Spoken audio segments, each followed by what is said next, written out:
All right, what up, guys? Welcome back to another episode of the Living the Dream podcast. Today on the show, we have Violet Lemay, who is an illustrator and author. Violet, how you doing? I'm great. Thank you so much for having me, Timmy. I'm so happy to be here. Of course. Thanks for coming on, and we like to jump right in. So if you could start with telling us a little bit more about yourself and what you like to do for fun, that'd be great. Oh, sure. Okay. Well, as you mentioned, I'm an illustrator and an author. I write books for kids, so I spend a lot of time in my studio here doing that. My husband and I are expats. We left the United States in 2015, so we actually live in Malaysia, and we've lived all over and traveled all over, which is something I like to do for fun, travel. I read a lot. I'm a voracious reader, and I do yoga, meditation, all that stuff. I love it. When did you start getting into yoga and meditation? You know, that happened about 2015-ish after we left the US, because I was having migraines and couldn't shake them, and found a yoga video to help migraine, and it helped so much. And then I started, making it a daily habit after that. I gotcha.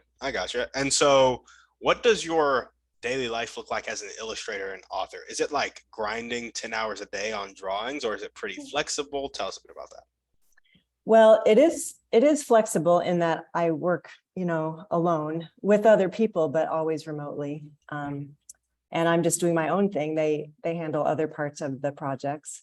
But when I have a deadline, I try to work a normal 8-hour day like anybody else would. And when I'm in between projects, I also work an 8-hour day because I'm trying to get my next project and just, like update my website and constantly posting things to social media and all the things that you do when you have a small business. So yeah, I try to keep a 8-hour limit, because when I don't, I have trouble sleeping. If I work into the night, I have trouble sleeping and all of that. So, and it's not worth that. Yeah. Well, awesome. So I know you said that you kind of have a team and they work on other aspects of the illustrations. Is it the same team every time? Different teams for different projects? Tell us a bit about that. It's always different. First of all, I have an agent. She's like my partner.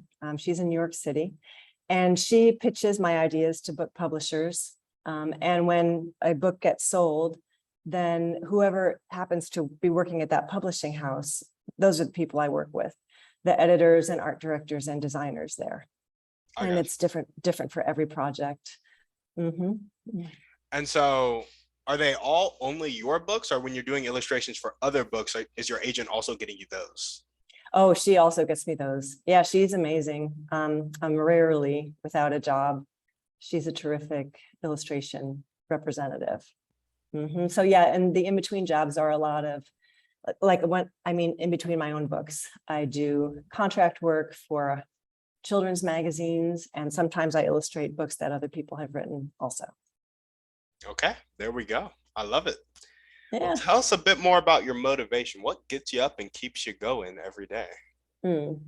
Well, I really do love my job a lot. It's not the only job I've ever had, but it's the job I wanted. It's the only job I ever really, really, really wanted. Yeah. And I love it. So my motivation is just always trying to get the next assignment, really. I don't like to be idle. And so I'm always trying for the next thing. And, what it's like is that every time you reach a level of success, there's always another level up. And so I'm always just trying, to improve my skills so that I can level up to the next thing. And I would say that's probably my main motivation. I've got a grown son. He's just a few years younger than you. He's in law school. And so I have to just trying to get him through law school without student debt, if we can do it. So that's a motivator too, I'll tell you. But the money thing is never really on the front of my mind. It's on the back of my mind. I think just the pleasure of my work is in the front of my mind. That's my biggest motivator. I love it. Well, awesome. So you love your job a lot, kind of getting the next assignment and just your growth, really. Yeah, it is. I want to not leave anything behind at the end of my life. I don't want to have missed anything that I might have been able to accomplish or, I don't want to leave any art undone Yeah. or books unwritten. So yeah, I'm super motivated for sure.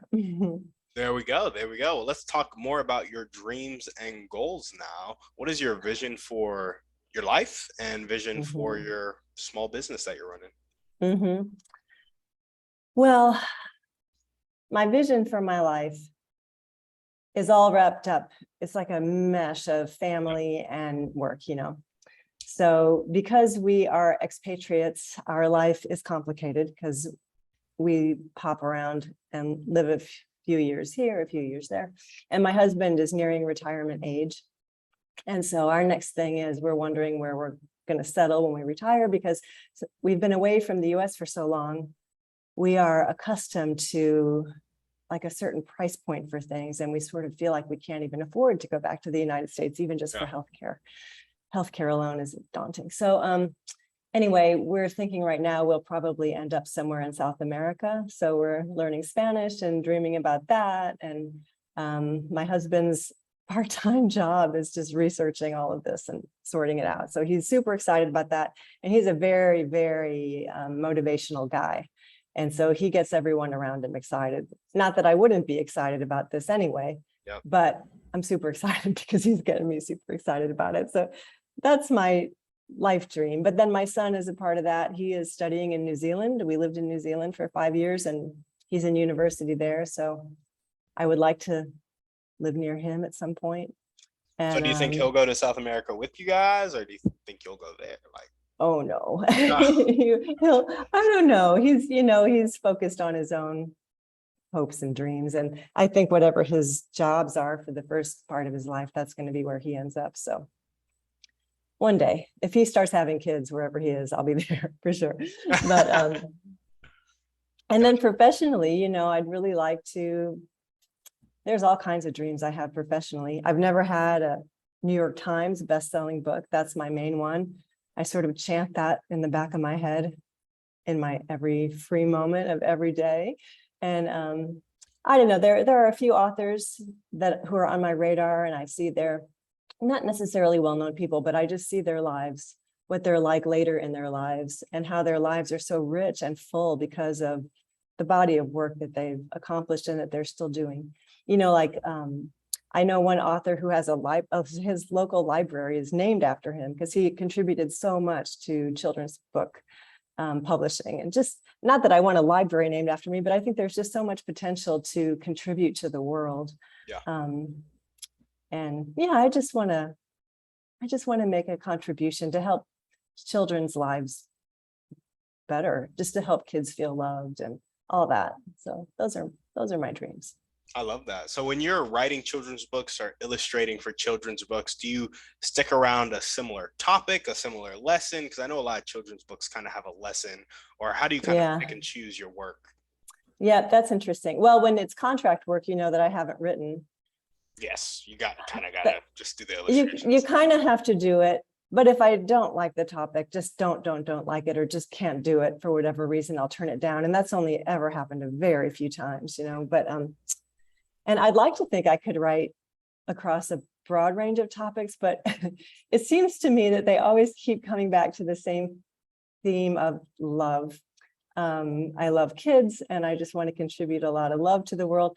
I've tried writing funny books and adventurous books and other kinds of books, but the ones that get bought by publishers are usually the ones I've written about love. So I don't know. So far, that's what it is. And I don't mind that. It's just an observation, really. Yeah. There we go. What would you say is the number 1, 2, and 3 things to teach a kid about love? Oh, wow. Into adult. I know that's a serious question and just totally kind of came off the dome. So yeah, if you don't have an answer, question. that makes sense as well. Yeah. Well, I think probably 3 things. I don't know the order. I'd have to really sort through this to put them in order, but I think self-love is very important. Just accepting yourself, feeling loved just as you are, no matter who you are, where you're from, what you look like, Yep. who your parents are, what kind of house you live in, whatever like that. I think self-love is really important. And that's one for sure. And then loving other people, despite all of those various potential differences as well. I would say that's important. And I don't know, the last one I'm sort of torn. I love God and I meditate and pray. So I would think for me, that's important. I would like to share that. But no matter how you say it, I guess, you know, you love God, you love the creator, the universe, Yep. the whole thing, Yeah. whatever it is. Those would be my top three. There we go. Love yourself, love other people, and love God. Yeah. Yeah. Honestly, the rest just all shakes out. that pretty much sums it up. That's pretty good. I love that. Well, cool. Any other dreams or goals you want to talk about? We have settle somewhere in South America, get a New York Times best-selling book, grow up, or be there for your grandchildren when your son has them. Oh yeah, that's a big dream.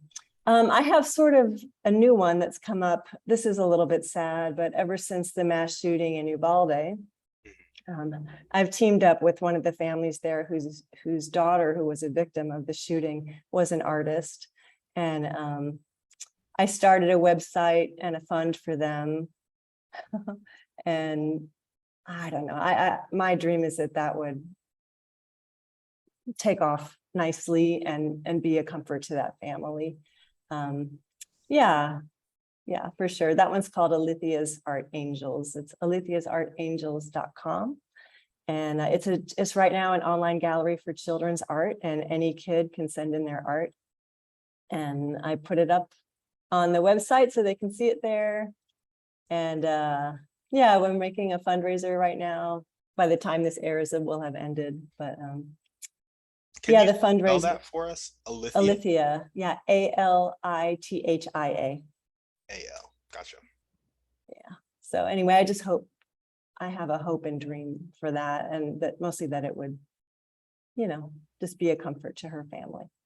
Yeah, absolutely. And one more time on the name of the website, Alithia's Art Angels. Her mom picked the name. I love it. Awesome. Well, if there were one or two people you can meet right now, and this could be a specific person or a type of person, and they'd really help you take the next step towards these dreams and goals, who would they be and how would they help you? Well, yeah, I saw you sent me this question in advance, and I've been thinking about it a lot. That's a really good, interesting question. I think for me, it would be amazing to meet a really good editor who works at a publishing company somewhere. This is every person in publishing. This is the common dream, that you would meet an editor who sees potential in your work, and enough that they would want to, first of all, take a risk on you, but also to work with me to make my work better, which used to happen, I think, a lot more in publishing. And now, just because of a huge variety of factors, the pace has sped up, and it's more difficult for editors, I think, to take time to help an author or illustrator refine their work and make it better. So anyway, that would be the one person I would want to meet for sure. The one kind of person. There we go. And what are the most important one or two things that everyday people can do to really help you accomplish your dreams and goals? So you meet Sally at the grocery store and she's like, I want to help you. How can she do that?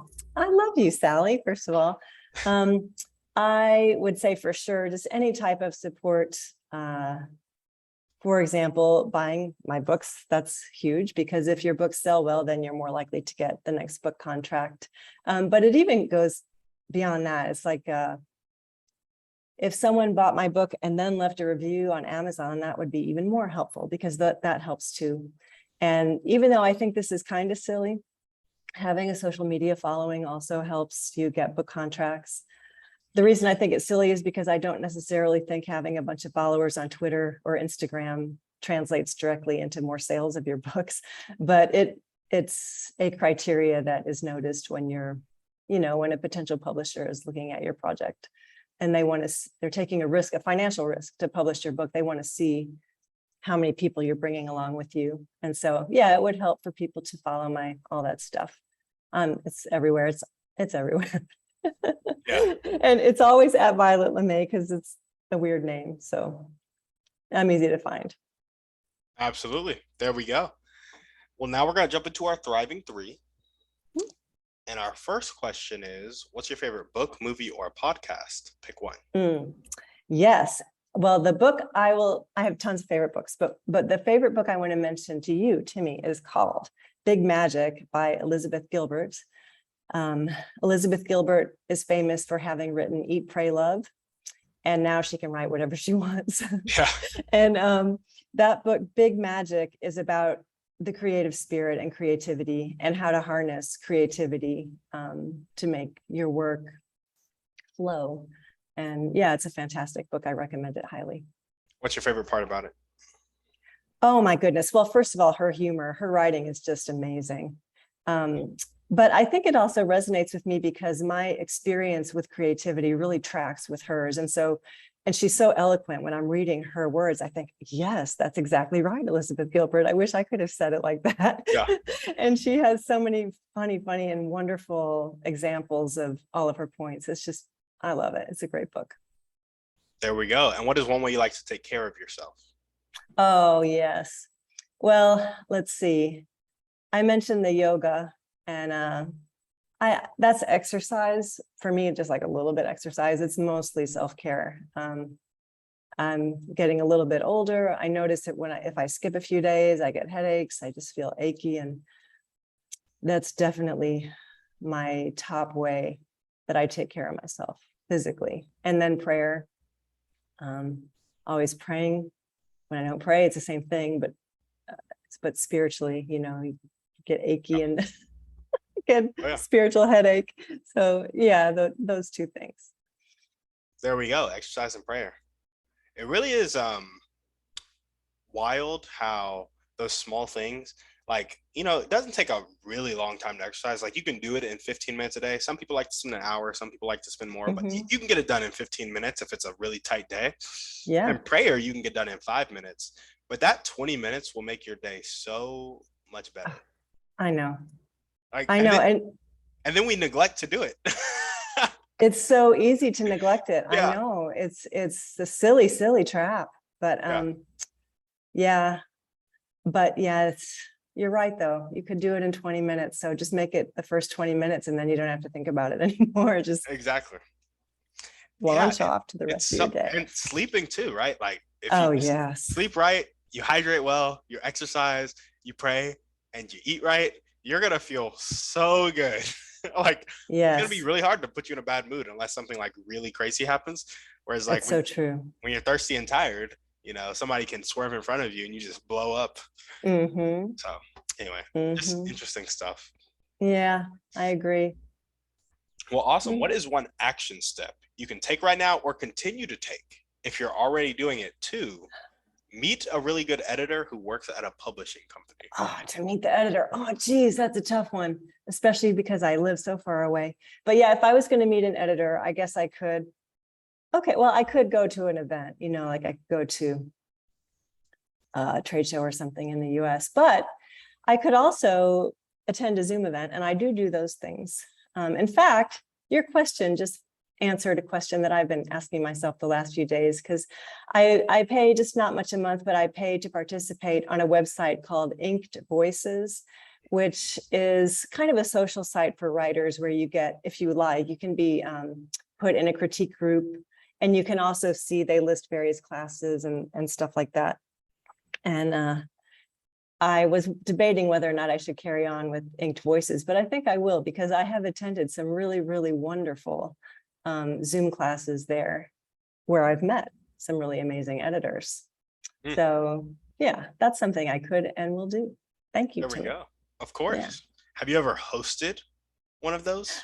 Oh man, no, but I'm about to. I'm about to be I forget what you call it, but basically a host of two different ones. One is called, there's a great big organization for children's book writers and illustrators called the Society of Children's Book Writers and Illustrators, scbwi.org. anybody who's interested in writing children's books should run to that website and sign up, because they have bunches of free information. That's how I got started. And many people say the same thing. There are groups that meet locally. If you're that kind of person, if you don't want to go meet in a group, you never have to do it. There's tons of stuff online. You can pay to participate as well, but you don't have to. There's lots of free stuff. Anyway, I am a member of the Midwestern region because I'm from Missouri. And since I go back to visit my family, I'm a member of the Kansas City, Missouri SCBWI. And I'm doing a My Studio shop talk, I think, like in a couple weeks, where it's just an hour-long thing, question and answers, kind of like this.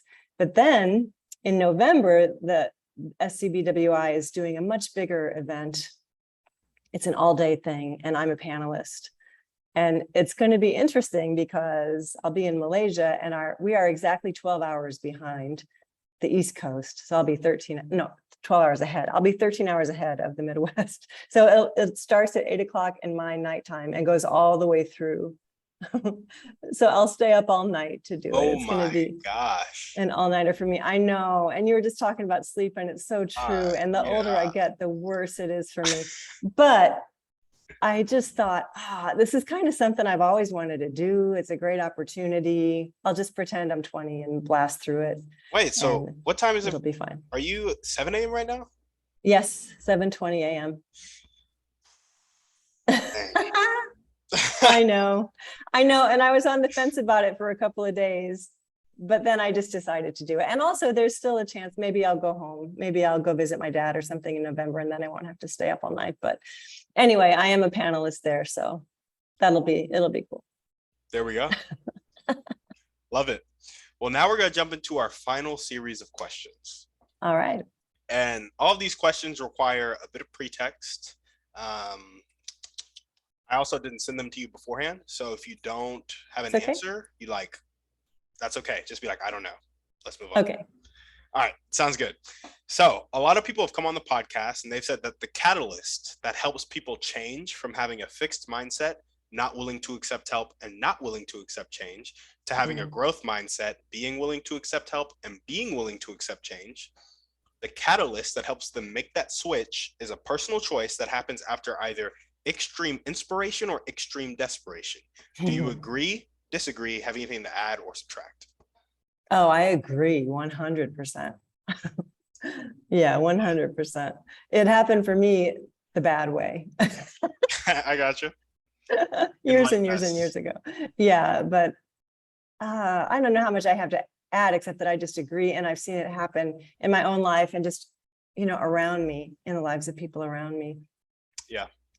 Yeah, I think that's just a fact of life. But it's kind of like what you were saying earlier about how easy it is just to do the most important things that only take 20 minutes and make your life so much better. Having a growth mindset is the same. It just, goodness, it changes it's like you could be walking around under a cloud throughout your whole life with lightning and rain and misery, or you could push the clouds away and be in the sunshine, surrounded by flowers, just filled with hope. Yeah. Always, being a perpetual learner and always growing, which doesn't give you much time to sit around and sulk, because you're always just trying to improve yourself and always looking ahead and looking up, and just such a better choice. It is. But a hard choice to make for some reason. We're about to ask you a little bit about why it's a hard choice to make, actually. So, given the same amount of extreme inspiration and extreme desperation, why do you think some people make the choice to change and others don't? Oh, man. Well, since it happened for me the bad way, where things had to get just, so bad that I couldn't take it anymore, that I had to change. I would say that I understand. I understand that sometimes you just need to be broken so that you can be put back together the right way or something.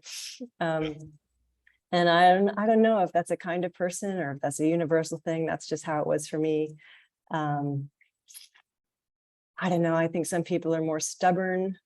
Pride is a big part of it. I think pride is like the root of all bad stuff, right? So some people just have more pride than they can get in front of, because you Pride can't comes really before the have, fall. and you can't really have a growth mindset if you've got a lot of pride, because I don't know, you have to admit that you don't know everything, that you have a lot to learn always, and that there are always people better than you, and you can always do more with your life than what you're doing. But you know what, I almost wish I hadn't said that, because I think it's also important to accept where you're at and be happy with where you're at. And I guess, it's good to look ahead and look for better things, but it's also important to just be happy in your life.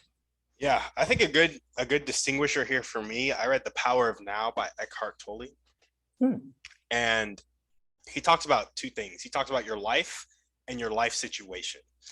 And he says, we all have our life, and that's the power of now. Like, you need to be present with your life force. It's basically kind of what he was talking about. And when you get present with your life force and you just realize that you have everything you need right now, you start to feel that contentment. However, there's also your life situation, and you could be content with the fact that you have so much life force that you are alive, and you can be grateful for that, and dissatisfied with your life situation at the same time. And so then you take that contentment, and yes, you make goals to change your life situation, but your circumstances aren't dictating whether or not you feel good about your life. And so I think that's a good way to distinguish that. It's like, yes, be content, but also it's okay to look forward. And I think that's how That's very, very well said.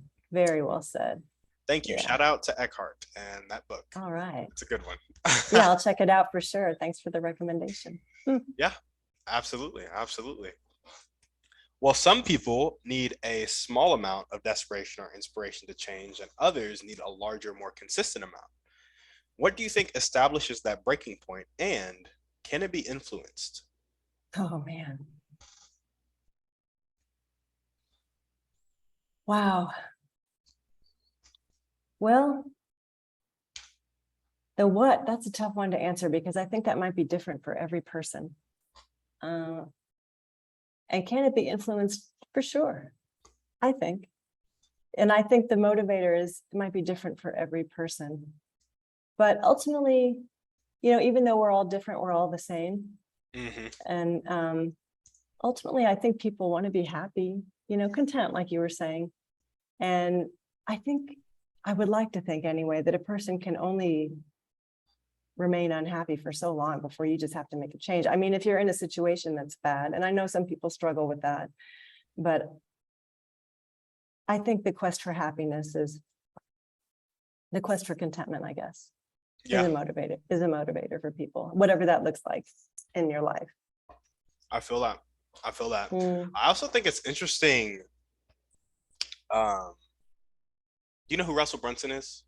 No, I got to write this down, Timmy. he's like a marketing kind of guru guy. He owns ClickFunnels. He's really good at internet marketing, basically. Okay. And he was talking about the hero's journey. This is a writing thing. Keep going. Yes. So I think you'll understand the hero's journey.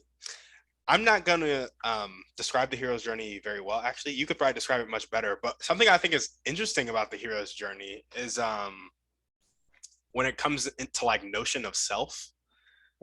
Like, I feel like there comes a point where the hero is like, their notion of themselves kind of change, or them and how they relate to the world, or whatever it may be. Where they stop fighting and start accepting. Maybe not in all stories, but I feel like I see it in a decent chunk of stories. Definitely my own. So yeah. And I think notion of self plays a big part with kind of establishing this breaking point, because I think if you believe that life can't change for you, or you believe that life has to suck, or that you have to keep that cloud, you're going to need a larger, more consistent amount of desperation or inspiration to kind of help you see outside of that cloud. But if you that's true, already kind of have that you have that precedence of like, I believe things can be different, you might need that smaller amount. So yeah, you're right. Yeah. I love your reference to the hero's journey, by the way. That it's just there's even more to that, I think.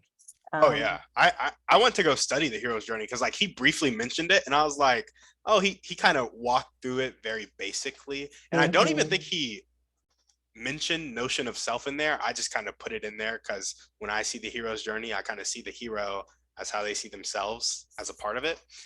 Um, but yeah, it's something I want to study more for sure because I think it's so cool, and it is in Yeah. every movie that I love. Oh, for sure. Yeah, the hero has to realize he's doing something wrong. Exactly. And he changes. The character has to change from the beginning to the end. And I mean, that's like each one of us in our own lives, right? We're all changing and growing.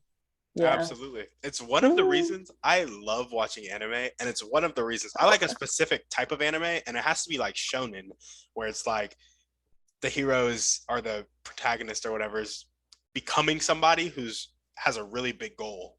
And so I love that because there are moments where they get humbled. Basically, they were really prideful, they were really strong, and they get humbled by the antagonist in the show, and they go into this deep work period where it's like 2, 3, 4, 5 years of like intense grinding on themselves, getting to know their weaknesses, and overcoming them, and they come back and they're absolutely amazing. So, oh yes, awesome stories. Awesome stories for sure. Well, awesome. We got one last question for you. Okay. So before I ask this question, I want you to keep in mind the avatar of a person who has a fixed mindset. They're not willing to accept help, and they're not willing to accept change. So in Atomic Habits, James Clear talks about the 4 laws of changing your behavior. And the laws are to make it obvious, make it attractive, make it easy, and make it satisfying.